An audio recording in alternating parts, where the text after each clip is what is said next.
উৎসৱ, বিহু উৎসৱ। ডিমাচা সম্প্ৰদায়সকলে বুচুডিমা উৎসৱ হিচাপে বিহু উৎসৱ উদযাপন কৰে। মই এই ঠাইডোখৰ মাটিখোলা এই ঠাইডোখৰ হাওৰাঘাট MEC সমষ্টি আৰু লগতে হাওৰাঘাট বিধানসভা সমষ্টিৰ অন্তৰ্গত। ইয়াত মাটিখোলা গাঁও আৰু ইয়াত পূব গজালি পাৰ্কে আদি কৰি ৩-৪খন গাঁওবাসীক লৈ পেলাই তেওঁলোকে প্ৰত্যেক বছৰে বুচুডিমা বিহুটো উদযাপন কৰে। মই একেৰাহে আজি 4বাৰ একেৰাহে আহি আছোঁ। আজি অলপ আগতীয়াকৈ আহিলোঁ, ৰাইজৰ লগতো মত বিনিময় কৰিলোঁ। আগতে ৰাতি বা কেতিয়াবা আগতে তেনেকৈ তথাপি মই একেৰাহে 4বাৰ আহিছোঁ। যাই হওক, আজি অলপ ভাল ধৰণে ৰাইজৰ লগত মত বিনিময় কৰি মেলি ভাতো এসাঁজ খালোঁ।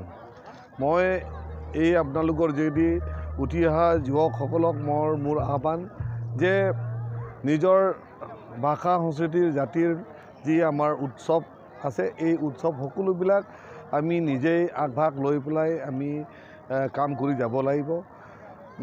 কোনেও কাৰোৰ কাৰণে কৰি দিয়া তেনেকৈ আমি আশা কৰাটো ঠিক নহয়। আৰু চৰকাৰৰ ফালৰ পৰা চৰকাৰৰ এটা দায়িত্ব যে প্ৰত্যেকটো জাতি জনজাতিসকলৰ নিজস্ব ভাষা সংস্কৃতি আৰু যিমানবোৰ বিহুৰ নিচিনা যিমানবোৰ তেনেকৈ উৎসৱ আছে, সেই উৎসৱবিলাক উদযাপন কৰাৰ ক্ষেত্ৰত চৰকাৰৰ পৰা নিশ্চিতভাৱে সহায় সহযোগিতা থাকিবই। কিন্তু সেইটো ৰৈ থাকিলেও আমাৰ কাৰণে ঠিক নহ'ব। গতিকে আমি জ্যেষ্ঠসকলৰ পৰা আমি বুদ্ধি পৰামৰ্শ লৈ উঠি অহা যুৱক যুৱতীসকলে নিজৰ ভাষা সংস্কৃতিৰ জাতিৰ সাজপাৰ ইত্যাদি আজিৰ দিনত বিশ্ব দৰবাৰত আমিও এটা জাতি হিচাপে পৰিচয় দিবলৈ কাৰণে চবেই নিজে কাম কাজ কৰি যাব লাগিব। তাৰ লগত আমি বিধায়কসকলেও লগ দিম বা MEC সকলে লগ দিব, CM সকলেও লগ দিব, MPও লগ দিব, নিশ্চিতভাৱে তাত আমাৰ সন্দেহ নাই। আৰু আজিকালি আমাৰ BJP চৰকাৰে অন্যান্য চৰকাৰৰ নিচিনা নহয়। আজি চৰকাৰে জনজাতিসকলক সকলো ক্ষেত্ৰত উৎসাহিত কৰি পেলাই তেওঁ যথেষ্ট সহায় সহযোগিতাবিলাক আগবঢ়াই আহিছে। গতিকে এই সুযোগবিলাক আমি ল'ব লাগে। গতিকে মই আপোনালোকৰ যোগেদি মই আহ্বান কৰিব বিচাৰিছোঁ, ডিমাচাসকলৰ বুচুডিমাৰ যি উৎসৱ, সেই উৎসৱটো অসমৰ ভিত্তিত নহয়, সমগ্ৰ ভাৰতৰ ভিত্তিত উজিলি উঠক। আমি যাতে সকলোৱে আজিৰ নিচিনা সকলো জাতি জনজাতিয়ে উৎসৱটো আমি যাতে উদযাপন কৰিবলৈ পাৰোঁ, এনেধৰণৰ এটা দিন আমি পাবলৈ কাৰণে আমি ইচ্ছা কৰিছোঁ। মই আজি থিয় হৈ আছোঁ। মই মোৰ যৌৱন কৈশোৰ এই ফিল্ডতে মই পাৰ কৰিছোঁ। সন্মুখত থকা LP স্কুলতে মই শিক্ষা গ্ৰহণ কৰিছোঁ আৰু এই ফিল্ডখনত ভৰি দিয়েই মই এসময়ত ভাৰতীয় দলৰ মেনেজাৰ হ'বলৈ সক্ষম হৈছিলোঁ। দ্বিতীয়তে এই আজি যিটো অনুষ্ঠান ডিমাচাসকলৰ বিহু, এই বিহু ডিমাচা জাতিটো এক বুৰঞ্জী প্ৰসিদ্ধ জাতি। তেওঁলোকৰ ৰাজবংশ, বিভিন্নজন ৰজা তেওঁলোকৰ আছিলে, কৃষ্ণচন্দ্ৰ, গোবিন্দচন্দ্ৰ আদি কৰি বিভিন্ন ৰজা, আৰু অসমৰ বিস্তীৰ্ণ অঞ্চলত এই জনজাতীয় লোকসকলে বসবাস কৰিছিলে। তেওঁলোক যুঁজাৰু জাতি। এই জাতিয়ে অসমৰ লগত বাৰম্বাৰ যুদ্ধ হৈছিলে আৰু সেই যুদ্ধৰ পৰিপ্ৰেক্ষিতত তেওঁলোকৰ যি ৰাজধানী সলাই থাকিবলৈ বাধ্য হৈছিলে। ডিমাপুৰ, মাইবং, ইয়াৰ পিছত গৈ শিলচৰত, ঠিক শিলচৰ নহয় কিন্তু খাছপুৰ এৰিয়াটো তেওঁলোকৰ ৰাজধানী প্ৰতিষ্ঠা কৰিছিলে। এই এটা ঐতিহ্যময়ী জাতিৰ আৰু এক অন্য পৰিচয়ো আছে, কাৰণ তেওঁলোকে ব্ৰিটিছৰ এগেইনষ্টে তেওঁলোকে যুদ্ধ কৰিছিলে আৰু ব্ৰিটিছৰ এগেইনষ্টে যুদ্ধ কৰি তেওঁলোকে শ্বহীদ হৈছিলে। তাৰ ভিতৰত শম্ভুধন ফাংলোচা আৰু জয়া থাউচেন, তেওঁলোকে ব্ৰিটিছৰ লগত যুদ্ধ কৰি শ্বহীদ হৈছিলে। গতিকে এই এটা পৰাক্ৰমী জাতিৰ এক বৰ্ণাঢ্য তেওঁলোকৰ জীৱন পৰিক্ৰমা।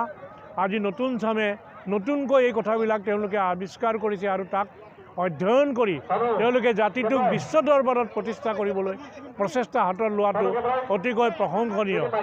তাতে আপুনি আজি দেখিছে যে ডিমাচাসকলৰ যি পোচাক, তেওঁলোকৰ যি নিজস্ব ড্ৰেছ, এই ধুনীয়া বাৰেৰহণীয়া পোচাক আমাৰ সকলোকে মোহিত কৰে।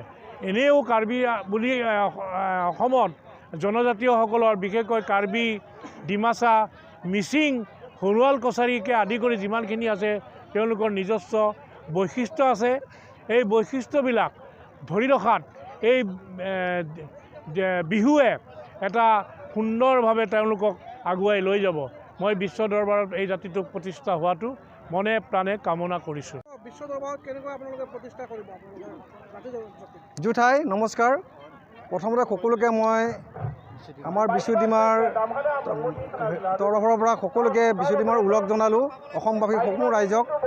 আৰু লগতে মই এইটোৱে ক'ব বিচাৰিছোঁ যে আজি অসমত যি ধৰণে অসমীয়া বিহু যিদিনা বিশ্ব দৰবাৰলৈ আজি লৈ গুচি গৈছে, বা অন্যান্য আজি মিচিংসকলৰে হওক বা আজি আদিবাসীসকলৰে হওক বা সেইদিনা যোৱা কেইদিনতে বড়োসকলৰ যি বাগুৰুম্বা নৃত্য, এই নৃত্যটো যেনেকৈ বিশ্ব দৰবাৰলৈ উপস্থিত হওক আমিও তেনেকৈ আশা কৰিছোঁ। কাৰণ আমাৰ যি খাৰাম আৰু মুৰি আছে, যি মুৰি যি আমি আমাৰ মুৰি যিসকলে বজায় একেৰাহে প্ৰায় 8-9 ঘণ্টা বজাব পাৰে, এও এটা আমাৰ উল্লেখযোগ্য।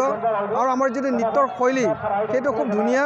সেয়ে আমি আমাৰ চৰকাৰকো অনুৰোধ কৰিছোঁ যাতে আমাৰ চৰকাৰে এই ক্ষেত্ৰত পদক্ষেপ লৈ পেলাই আমাৰ এই পাইডিমাৰ নৃত্যটো যাতে বিশ্ব দৰবাৰত আগুৱাই লৈ যাব পাৰে।